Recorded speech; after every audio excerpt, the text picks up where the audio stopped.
Char Margolis, Char Communications Incorporated, and CharVision LLC do not endorse or offer for any purpose but entertainment the views of any guest or other expert on CharVision or UBN. I knew things before they happened from the time I was a child.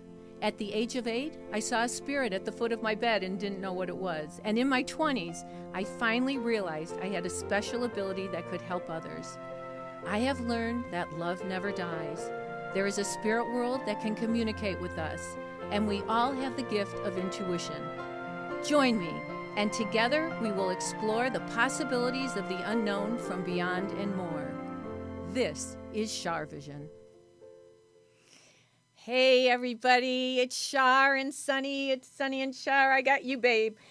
Okay, so first I want to welcome KCOR, which is an FM station in Las Vegas who has picked up CharVision. I'm very excited about that, and I'm excited to have all new Char visionaries. So welcome and thanks for being here. And also I want to thank Nicole ahead of time for helping produce the shows today. So she's done a really good job. And Tony Sweet, who's smiling right now that you can't see that handsome face. Well, I have a very special person today that I'm going to be interviewing. And I've known her since she was a little girl. And she is now an author. And her name is Amy Weiss. And she has a BA from Columbia University, an MFA in fiction writing from Washington University in St. Louis, and an MSW from Barry University. You got a lot of degrees, kid. And she's written a new novel called Crescendo, and it's fascinating, and we're going to talk all about it. And also, Amy, are you there? Can we see you? Hi, Amy. Hi. Hi, I'm so happy you're here. So thank you so much. Okay, and so I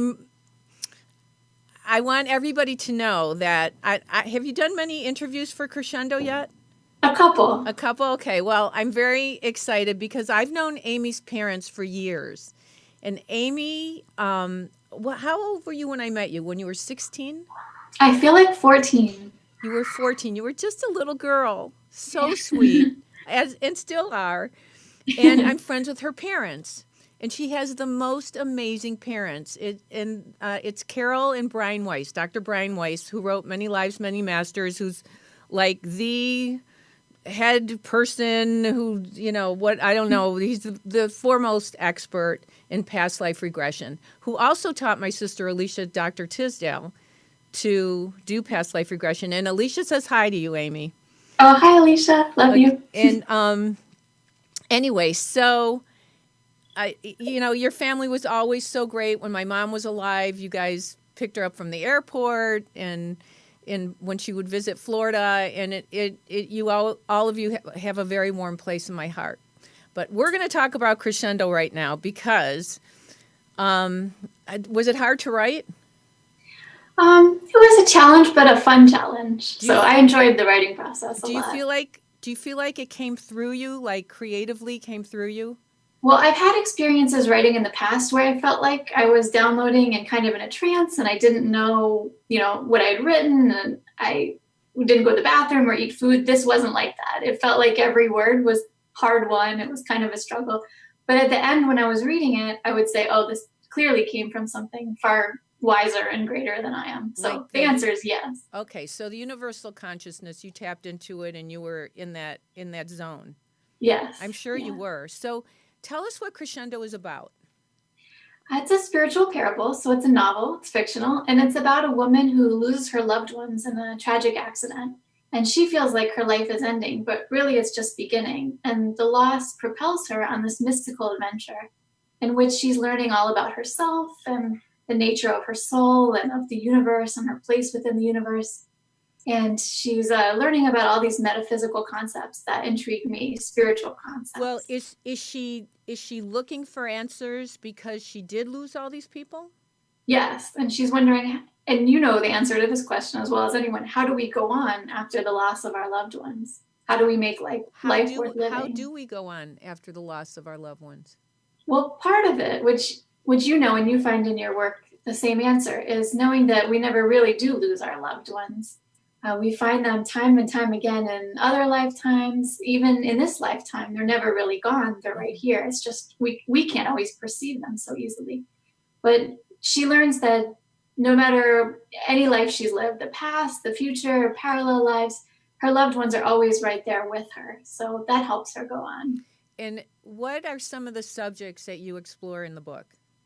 Well, past lives, future lives, parallel lives, near-death experiences, lucid dreaming. What's a parallel life? Parallel dimensions or parallel universes. Like the past, present, and future all going on at the same time?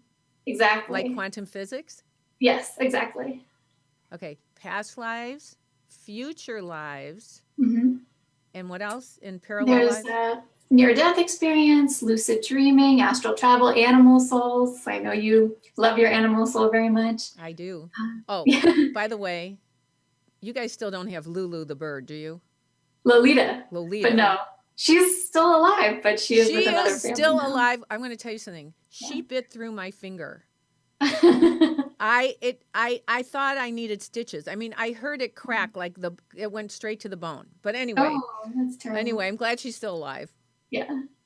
That's so She's funny. no longer in our family, but she's doing well. Well, as long as she's loved, right? Yeah. Exactly. Okay, so what did you learn most from writing this book about all of these different facets of existence? Yeah, it's a good question. I feel like I was learning along with the main character, Arya, because I experienced some loss of some loved ones this year, and I had to remind myself things that I had actually written in the book. Oh, I'm so sorry. And what were those things that came to you when you had your loss? Well, for one, I was at a funeral, and somebody I love was in the casket in the funeral, and people kept looking at the casket, including me, and I had to remind myself, he's not in there. That's his shell. But his spirit is everywhere around us. And right at that moment when I was thinking about it, this beautiful sunshine was coming through the stained glass windows. And I thought, oh, there he is. He's not in this. That gives me goosebumps. So what you're saying is you had a sign from the heavens, and it was right at that moment, the light came through the stained glass window. So what people, I teach people about intuition and about communicating with their loved ones in the spirit world. And that was definitely a sign for you. Yeah. I mean, that was amazing that he figured out how to do that just so you could see him. Yeah, and it was so beautiful. He turned every color of the rainbow and he filled the whole room with his light. So that's lovely. Yeah. And that just happened to you. Yeah, that was in January, and then I lost my grandmother in February, and it's hard because we love their physical form so much, and we miss that part. But I could keep reminding myself. I'm so sorry. It's hard for all of us, even when we believe in life after death, and we know there's a spirit world, and we know that love never dies. We all know that. Those of us who do this work, but it's still hard to lose that person that we love and that we could hug and touch and be with. Exactly. Go ahead. Well, I was remembering something when I was on Super Soul Sunday that Oprah said, and she was talking about her beloved dogs that she loved so much when they passed. She said, now I have a guardian angel that I know by name. Oh. And that's something that I find really reassuring when my loved ones pass. Right, that you know that they're watching over you and taking care of you. Yes. Yeah. Mm-hmm. And the thing is, though, is that you're aware of the signs. Like, the thing that's frustrating for me is, imagine being a spirit and trying to get through to people, making the lights go on and off, making the TVs go on, playing their favorite music while they're shopping, and nobody's listening and no one's paying attention.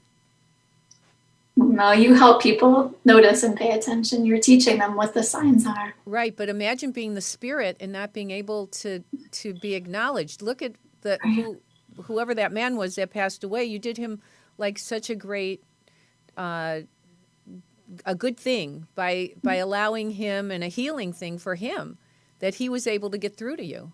Thank you. Yeah, and that you recognized it and you acknowledged it. Now, have you ever been on an astral travel? No, I just find it really interesting, but So I've learned about it intellectually, but unfortunately it's never happened to me. And when you wrote about it in your book, what did you interview people, or did you just?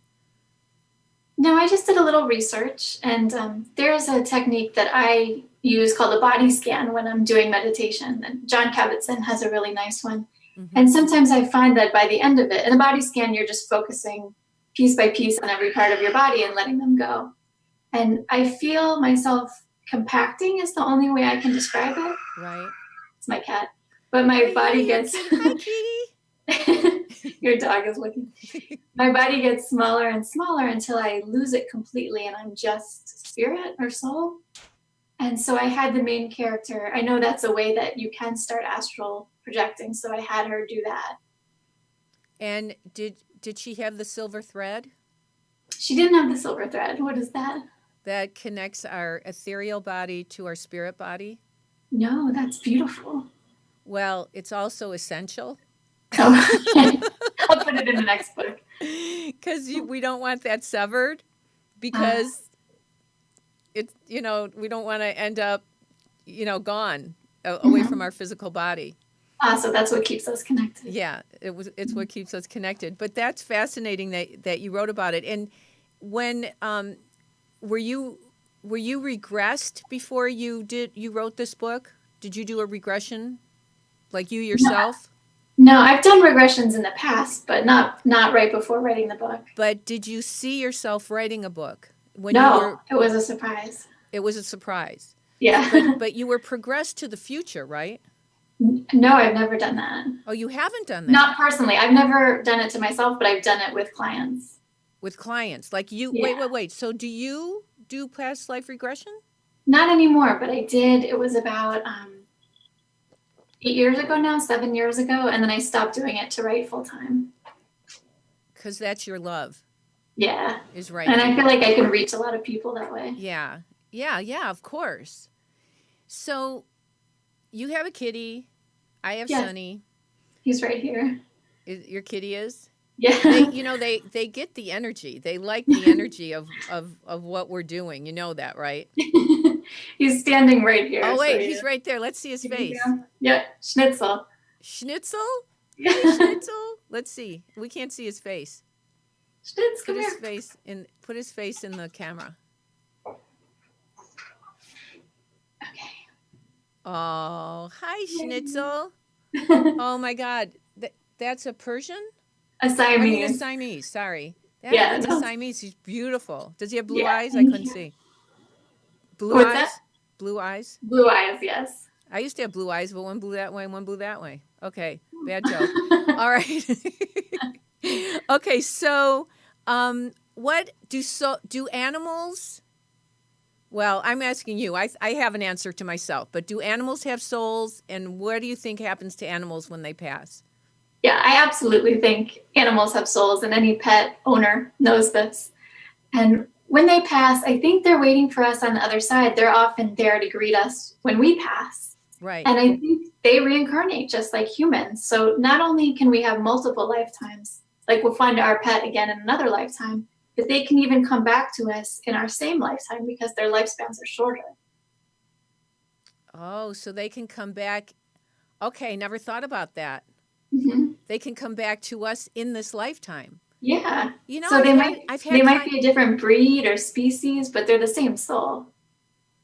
Oh, that's such a good thought. Yeah, it's really comforting. It is. It's so wonderful. How long have you had your cat? 15 years. Oh, she or he? It's a he. He's a senior. Yeah. Okay, so let's talk about soulmates. So your kitty can be a soulmate, right? I think so, absolutely. And I believe your animals can be your soulmate. What do you feel we can have more than one soulmate? Yes, I do. I think we tend to think of soulmates as being romantic, but actually they can be our parents, our children, our sisters, our best friends, even a teacher who sets you on a course in your life. I just think of it as somebody we have a profound connection with. We've been together in past lives, and they help us grow. They're here to help our souls evolve. And so absolutely, we can have more than one. And so our soulmates are people who help our soul to grow. Yeah. Mm-hmm. Yeah, I agree with you. And you also write about that Earth is a school in which we're all learning lessons, which I say all the time. But what do you feel some of those lessons are that we're here to learn? I think ultimately the main lesson is about love. And I think of we're here in a school and a university learning lessons, and some of us are in the first grade, some of us are in college. Doesn't matter, because one is not better than the other, and we've been or will be all of them. Right. But we're getting our degree in love, but along the way we can take electives and compassion and kindness or strength or perseverance or anything that really is important for us to learn. We will learn everything, but ultimately the main subject is love, how to love one another, how to love ourselves, how to love being alive. And in your book, do you have characters who are learning to love themselves?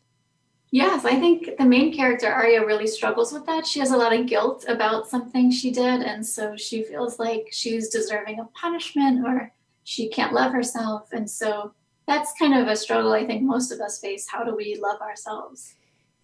And so Arya, so she's a musician? Mm-hmm. Is that why her name's Arya? Yeah. Okay, and you're a musician? Yes. Okay, and so tell everybody what you play. Okay, I play a harp, and it's not the big floor harp that most people think of, but it's called a therapy harp or a Celtic harp. So you kind of wear it on you like a guitar. And the reason it's small like that, it's portable, is because I was training to play in hospital and hospices. So I bring live harp music to the bedside of patients. How long have you been playing? I didn't know you did that. No, probably, I don't know if I was doing it the last time I saw you. It was been about, let's see, I think it was 2008 that I started, 2007. So the sound is so ethereal. Yes, you can't go wrong with the harp. Even if you play a bad note, it sounds great. Wow. Yeah. But like when they play things on, TV or in movies, and it's always the harp that takes someone to heaven. Right? Is that why you did it, or? No, I was looking for a way just to serve people, to help people. And I got a course catalog in the mail from a community college, and I saw that one of the offerings was learn how to play the harp at patients' bedsides. And I said, okay, that's what I'm going to do. And I called my mom up, and she said, that's a nice idea. There's just one problem. You don't know how to play the harp. So I had to take lessons, and eventually I'm not great, but I can read music, so I'm passable. And then when you want to play as a therapeutic musician, that's what it's called, you learn how to choose music specifically for the patient's need. So you're not playing to entertain them. How do you know how to choose the music for the patient who's beginning to cross over? Well, for a patient who is beginning to cross over, you want to play arrhythmic music. So music that doesn't have a steady rhythmic beat, because that tethers them to the earth. So you learn to play this music without a pulse or beat, and that helps those patients to cross over. Oh, because they're used to having their heart beating at the same rhythm and their pulse going at the same rhythm? Exactly. And if you have a patient who's not crossing over and whose vital rhythms, like their heartbeat, is erratic and needs to be regulated, you play music with a very steady beat of 60 to 80 beats per minute, which is the normal rate of the healthy human heart. And their heart rate will actually entrain to the music. So it'll start to beat at that rate if you keep it very steady and rhythmic. So it's healing. Yeah, it's therapy. It's music therapy. Exactly. I've never thought of it like that, but it sounds like it's really an amazing rhythm that they can get into that keeps them moving forward and peaceful. Mm-hmm. Very peaceful. Wow. And there's great stories. I used to play at an assisted living facility, and there was one woman she was in her 80s or so. She had severe Alzheimer's. She couldn't speak. She couldn't move. Oh. She was in a wheelchair. And I started playing a song from, I don't know if it was the 20s or 30s, but a popular song from the time. And not only did she start moving her arms, but she could sing every word perfectly. Okay, that's amazing. They say that Alzheimer's people can remember music. It's true, because it's a different part of their brain that they access. It's not the same part as language. And when the music stopped, she went back to being almost paralyzed and unable to speak, but for a couple minutes, she was a totally different person. That's incredible. Mm-hmm. And did you play more than one song for her, or just one song? I think for her, it was just one song, because I'm still learning. So I only had one that I could play at that point of that time period. Yeah, it's fascinating. Now, I know that in your book, it's 16 chapters, and each chapter is a learning lesson. Mm-hmm. So which chapters or which learning lessons do you feel jump out at you the most? Or there's one, that's a great question. Or is there not one? Yeah, there's one I really like, which is about creating our own reality and taking control of our lives and not being the victim of our lives. And something I think is really important in that chapter is about the power of kindness and how even if we can't find the reason to live or life feels difficult, we can always make the world even a tiny bit better. So even if it's just holding the door open for somebody, if that's all you do in a day, that's a great day. That's a success. You just made the world a more loving place. That's so beautiful. That's so nice.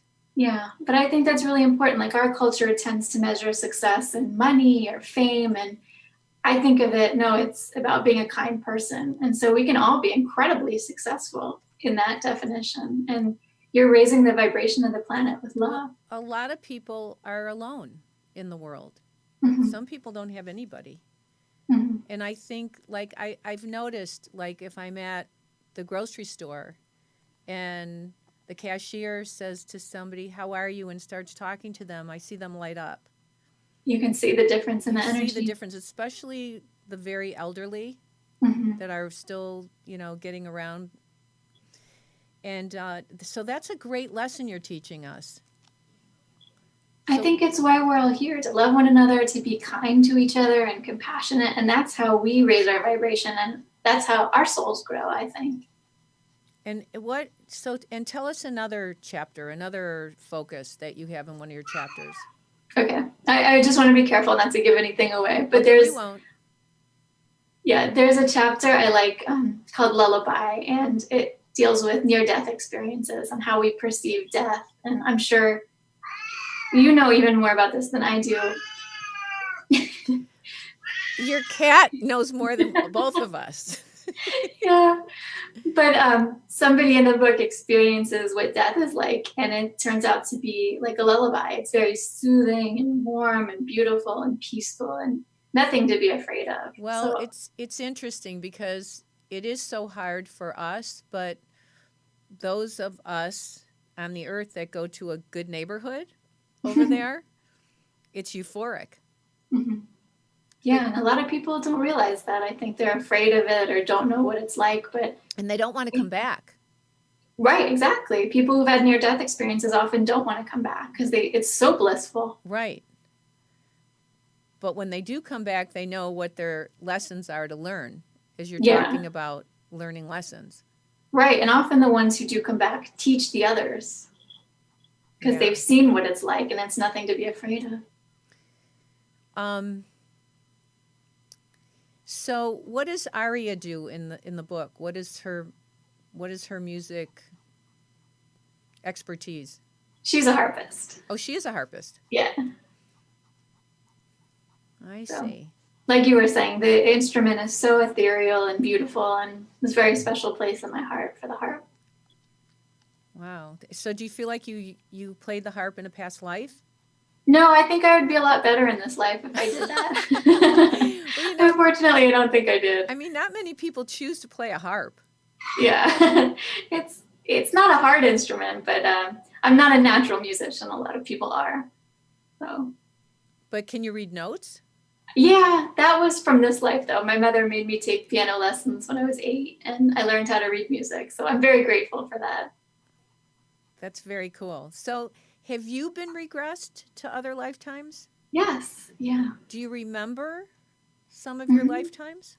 I do. I had 2 main ones that I remember. What are they? And one of them, I was a hermit, kind of in the Middle Ages. And I lived alone. I liked to collect rocks and stones and things. And the townspeople thought I was a wizard, but really I wasn't at all. And they were scared of me, so they burned down my house, and the smoke from their torches clouded my eyes. They burned my eyes became white. And in this life, I actually was born with cataracts, which I didn't discover till I was about 25 years old. You're kidding. No, which is a little strange for someone at that age. Yeah. And so that's why I had the regression, to find out where the source of the cataracts was coming from. And it went back to this life. And the message I got, because the regression is important, but the message for how it relates to this life is most important. It was that sadness clouds the eyes. He agrees. And so I was carrying over the sadness from that life, the feeling victimized, the feeling that people were cruel and I couldn't trust them, into this life.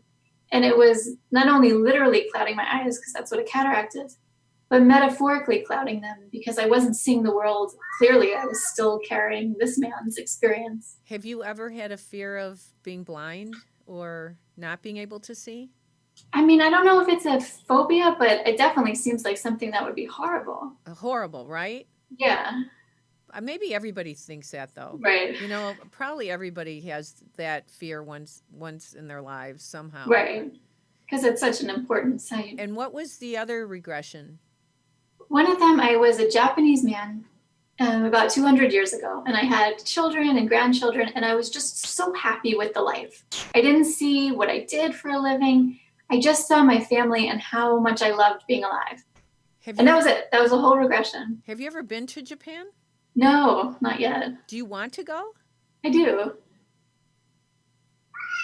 Do you see it happening? I'm sure you'll go. Yeah. Sounds like your cat. Who's going to take care of your cat? Because your cat's... Oh, my parents take care of him when I go out of town, and they spoil him completely rotten. They do. Yeah, we say it's like he's going to the Ritz-Carlton. That's a good thing. Yeah. That's a really good thing.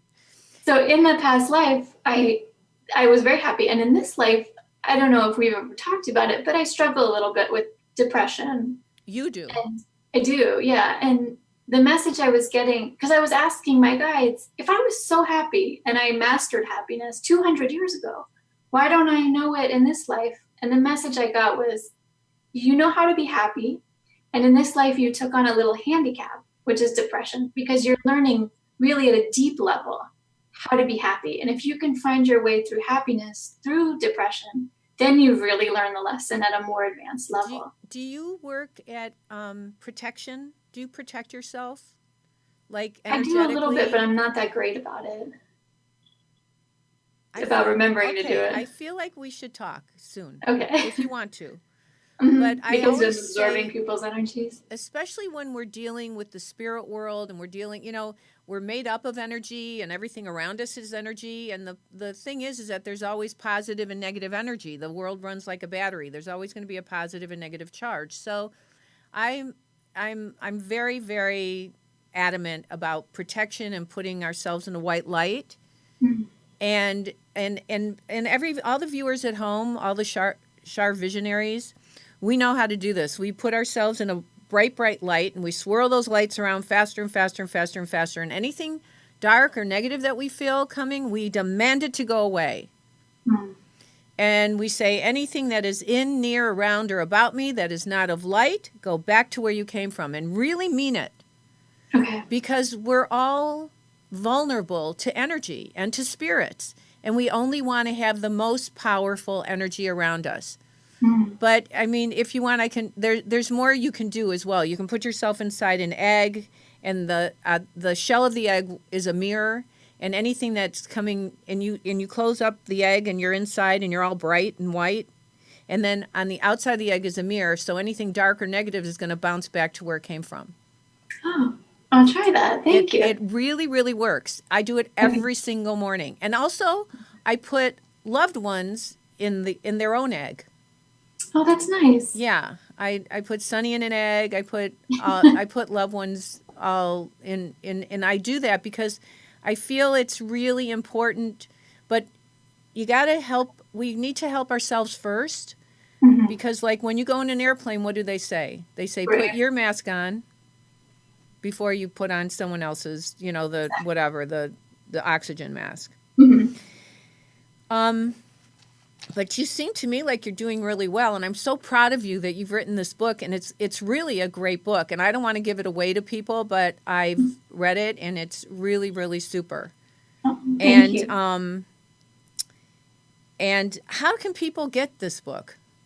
They can go in their bookstores. It's carried at Barnes & Noble and independent bookstores. It's on Amazon.com, or they can go to my website, which is amy-weiss.com, and you can order it through there. Okay, do you have that up there? Okay, amy-weiss.com, Weiss.com.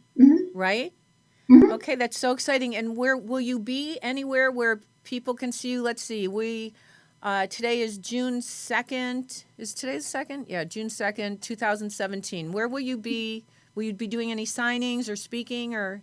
Yeah, I just got back from New York where I was doing a couple, but I have one coming up in Miami on June 23rd. Okay, and so they where? In Miami at a store called Deva Om, which is a metaphysical store. It has great crystals and books. And Deva Om. yeah, you can go to my website and I'll have the address there. Okay, and do you keep everybody updated on your website of where they can come and see you? Yes. I bet your mom and dad are so proud of you. Yeah, they are. I didn't let them read the book until it was finished, so they're very grateful that they could finally read it. That's so special. Well, it's lovely to talk to you. I hope you'll come back and visit us again. And I'd love to catch up with you off camera whenever you want to. I'd love that too. Okay, Thank you. We'll make a point of it. I'm sending you a big hug and kiss, and send a big hug and kiss to your parents for me. I will. Okay, take Thank good you. care. And everybody, go get Crescendo. It's an amazingly great book because, see, if you talk about past lives or astral travel or whatever, if you talk about it in reality, like, people can be so skeptical, but you've taken these theories and made it into a really interesting story that's really based on truth. Mm-hmm. It's a brilliant idea. Thank you so much. Yeah, thank you so much. Everybody go out and buy Crescendo. We'll see you later. We'll be right. Oh, I'm going to be doing a reading soon for someone I haven't met yet. So you guys stick around. And Amy, be well. Hey, everybody. You probably think I only do individual readings, but sometimes I get a message for everybody. And I wrote a poem that was channeled through me, and I'd like to read it to you. It's called Until We Meet Again by Char Margolis, a message from heaven. My work is done. It's time to leave. Know that I am also missing you as you grieve. I completed my karma on the earth, and now it is time for my rebirth. I'm flying with eagles and dancing on stars. Please know that I haven't gone far. The love we have will carry us through until the day I am again with you. What an amazing journey this passing over can be. I am in good company. I know you hurt, but please trust me. Our journey together is for eternity. So until the day our souls reunite, stay peaceful and well, and use your spirit sight. I will bring you signs from up above, a butterfly, a bird, my sign of love. Don't worry about me. I'm in good hands. Stay strong, stay positive, and continue to pray. When it is your natural day to graduate from the earth, look for me in the bright white light. We have completed our purpose, and all will be right. This is handmade. It's signed by me. It's an affordable gift for any occasion. Just go to char.net and click on store. Thank you. If you like what you've seen on CharVision, then go to char.net and book a personal reading with me, or join a group reading, or join one of my workshops where I teach you to be psychic and intuitive. Hey everybody, it's Char. I know a lot of people are feeling stressed out these days, and one way that I have found to alleviate stress is by listening to my Chakra Therapy with Char Margolis tape. It was composed by an energy healer who's also a doctor and a musician, and it was balanced as well with the Skio machine, which is an electromagnetic energy machine to help de-stress us. You can get it at CD Baby, iTunes, or at char.net. I hope you enjoyed as much as I do. Thank you. Hi, everybody. We're back, and I am going to be reading for Alicia. Hi, Alicia. Hi. How are you?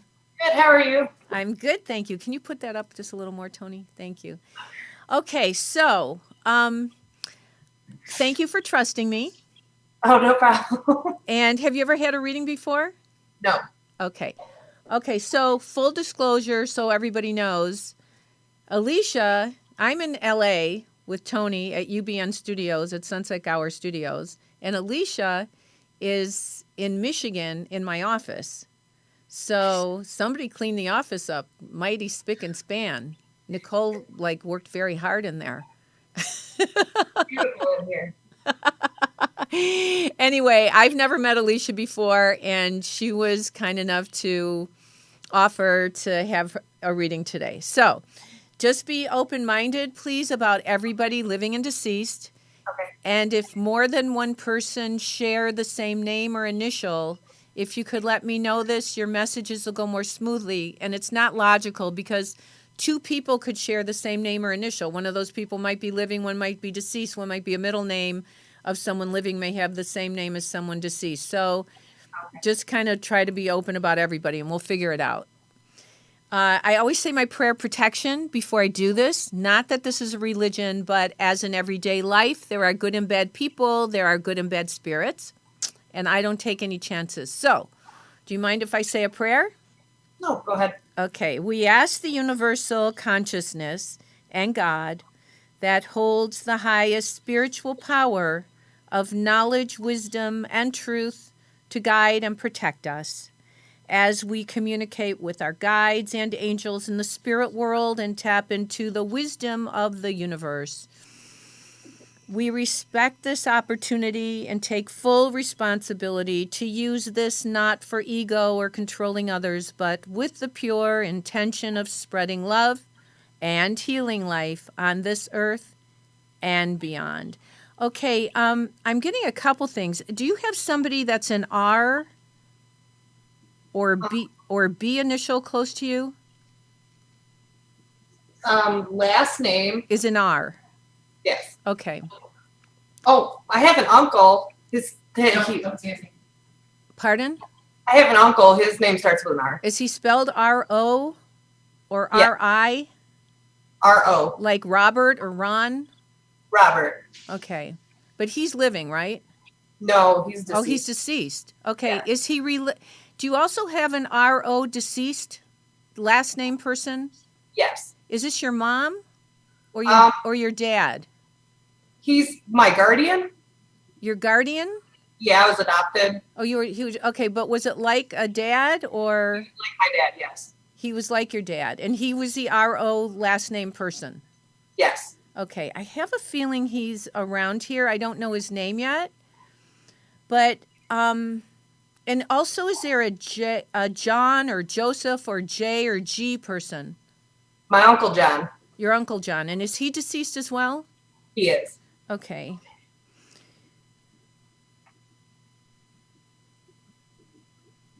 And do you know somebody who worked either around cars or trucks?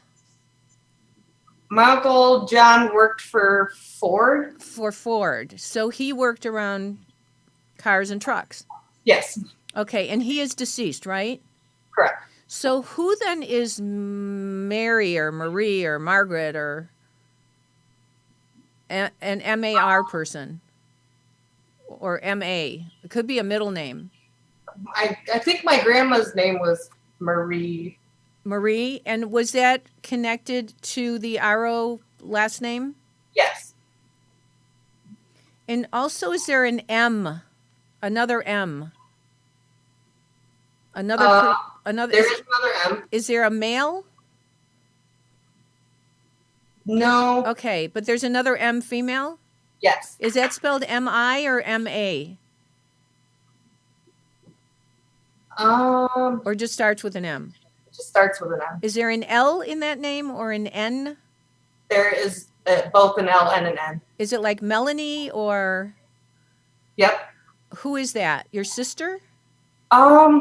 She's the mother of my nieces. Melanie, are you close with your nieces? Up until just recently, I was. Okay. And are you having an issue with that family? Yep. And did somebody try to push you away, or did you have to, because it wasn't healthy, did you have to push them away? A little bit of both. I feel like you have a real loss about the kids. I do. And I feel like it's very traumatic for you to not be connected to the kids. It is. But I also feel that, oh wow, this is a hard one because the kids love you. But I also feel like these people have not been kind to you or helpful to you, and I feel like they're toxic. And I also feel like they may be trying to push the kids away from you. Well, I think we had a few issues, so it's not necessarily me, but another family member. They're trying to protect the kids from some. Right, I understand that. You like a sibling to you? Yes. Yeah. Is it a male sibling? Yep. And was he abusive? No. But it's a male sibling they don't trust. Yes. Yeah, and you're in the middle of it, right? Yep. Okay, my feeling is that you cannot take this personally. Right. You did nothing wrong. You did nothing wrong. But these people are going to have to figure out how to handle this whole thing. And I feel like they're very strong now with their decision. Yeah. And I feel like you're going to have to just accept it and understand that for now. I have. But I know it hurts. Oh, yeah. I know it's really hard. I keep hearing the name Mike or Michelle. Who's Michael? I have an uncle, Michael. And is he living? Yes, he's living. And who's going to the water? Is that you? Are you planning to go to the water or the lake or? Are you going up north? Yeah, I do go up north. Does someone have a home there that you visit, or you're just going? Yeah. Does someone have a home there? Yes. Okay. For some reason I didn't hear that answer. And is there a boat? We do have a boat. Okay. And do you go with other people? Yes. But this is not your home, or it's family home? It's family home. But it's also yours? It feels like my home. Yeah. And is the RO last name person, is that his home? No. This is is this your mom's home? Whose home is this? This is my boyfriend's family. Oh, it's your boyfriend's home. Okay. And is there an S or C with that family? An S or C? S or C. Or the mother of those kids. Is there an S or C with her? No. With my boyfriend's family, his mom's maiden name starts with a C. Okay. And is there an L or an E or L with them? My boyfriend's middle name starts with an E. Is it E? Is the middle name E with a D in it or an R? With a D. Like an Edward or Edwin? Edward. I think he's a nice guy. He is. He could drive me crazy once in a while, but he's a good guy. Are you guys living together? Yes. Who has an issue with him?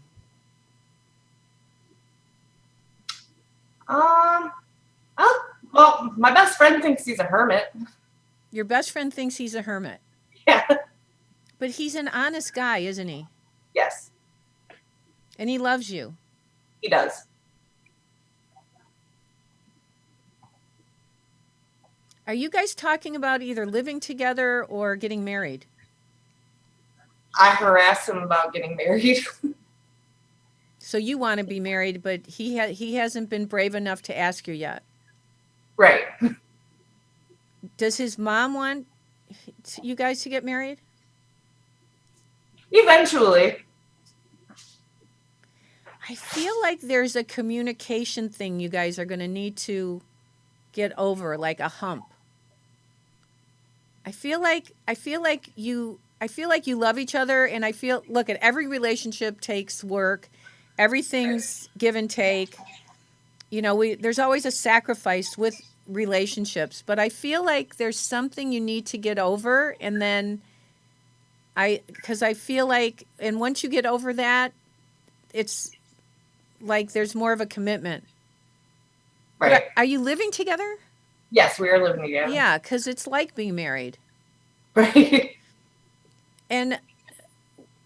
But you need to be careful of getting pregnant if you don't want kids yet, or you do want kids, or you have kids.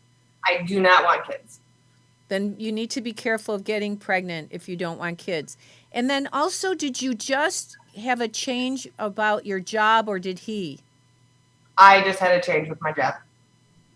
And are you happy with the new change?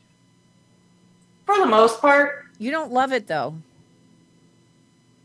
Nah, not right now. I feel like you're gonna be there not long term. You're gonna be there for a while, learn what you're supposed to learn there, and then move on. I feel like you're not gonna want to. Have you thought of going into something with numbers, like doing work with numbers, or? No, I hate numbers. You hate numbers. Why am I seeing something that's either?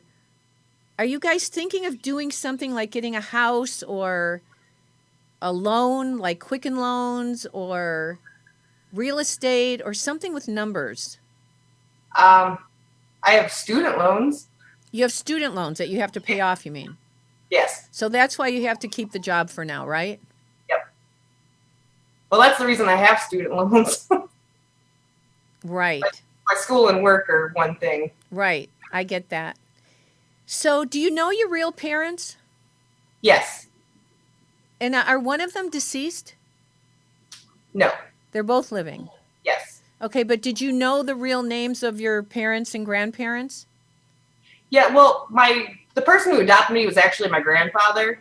Oh, okay. So I know everybody. Was someone on drugs or alcohol? Yes. Was that your parents? Yes. You came out amazing considering what you were put through with your parents. You know that, right? Oh, yeah. I call people who have been through this like God's children. You're one of God's children because you were able to come out with a really basically balanced, good life. And do they still try to connect with you, your parents? Yep, I talk to my dad on a regular basis. But so much not your mom, right? No. I feel like it's better to stay away from her. It is. I hate to say that. Sorry, I got Sunny all over my mouth. It's okay. I feel like it's better for you to keep an arm's length from her, but I feel like she may try to connect with you again, but I feel like every time she does, like you have this hope that everything will be hunky-dory and fine, and then you get hurt. Yeah. And so you just have to realize that you're God's child. She may have brought you into the world, but you're very different than her. You're woven from a different cloth than her. Right. Who's the other C or S? That's not your mom, right? No, my dad starts with a S. Your dad's first name is an S? Yeah, and it has a C. Pardon? It also has a C. Is he Scott? Yes. He's really trying. He is. He knows that he's made mistakes, but he's really trying. He is.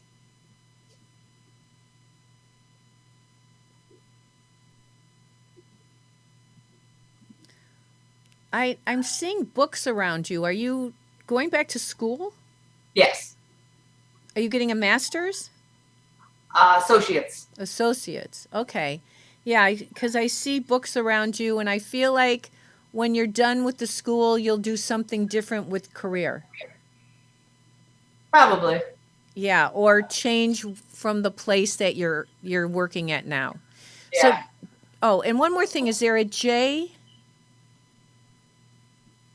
or G person? My best friend's last name starts with a G. A G? Yes. Okay. I don't know if that's it, though. I don't know if that's it. Oh, no, but I picked up earlier on your John, your uncle and stuff. That's probably, and he's deceased, right? Yes. Yeah, I think that's who I'm feeling that back. I'm going back to square one. Okay, do you have any questions? Nope. No? Okay. Nope. Well, Just a little shaky. just know that those kids still love you, even though you may not be connected with them. Right. They still love you, but you need to keep an arm's length from them because there's too much dysfunction with your brother and that whole thing. Yeah. And it's better to just stay away for now. Yep. You know, friends are the family we choose. Yes. Okay. Well, thank you so much. Thank you. Okay. Take good care of yourself. I will. You too. Okay. Bye-bye. Big hugs. Okay, everybody. Well, that's it for today. I want to thank Amy Weiss, and I want to thank Alicia for allowing me to read for her. And I especially want to thank all of you at home, all my visionaries and all the new people at KCOR and at UBN. And I appreciate that you allow me to share the knowledge that I've been dedicated to for almost 45 years now. And the most important thing I can tell you is that stay in the white light and stay positive because we create so much of our destiny by the choices we make. And remember, intuition will take us intuition will take us places logic never could or would. Take good care. Bye-bye. Sunny says bye-bye. Bye.